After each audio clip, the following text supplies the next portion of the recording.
$70 oyoq kiyim 249 ming. Nimaga? Ipodromda oyoq kiyimlar yonib ketgani uchunmi? Hamma joyda hamma narsani narxi oshyapti, lekin immindan bizani Bek barakadagi do'konimizda umuman narx oshmayapti. $70, $65lik oyoq kiyimlarning hammasini sizlarga 249 mingdan qilib beramiz. Bu toza Xitoy brend firmalardan keladi. Hali vitrina qilib ochib ulgurmagan. Xohlasanglar mana bunaqa chiroyli baletkali, xohlasanglar mana bunaqa вечерний bitiruvchilar uchun, mana bu maktab o'quvchilari uchun mana bunaqa klassikalar, pol klassikalar mana bu modellardan. Xohlagan turingizdan model juda ham ko'p.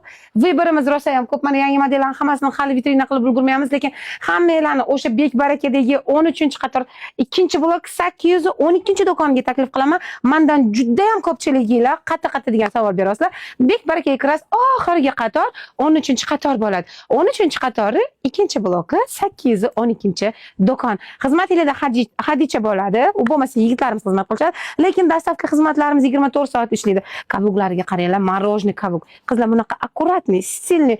Jennifer Lopez ham даже kiymagan. Sizlar kiyib, bitta oqshomlaringlarni bitirsanglar bo'ladi. Undan tashqari baletka, krossovka, любой turdagi La Penda, Hermes, hamma narsa brendli oyoq kiyimlar. Shu tanlashlar Instagramda 450-500 ming narx qo'ygan oyoq kiyimlar bor yo'g'i 249 ming so'mdan. Hammanglarni do'konimizda kutib qolaman. Marhamat qilinglar.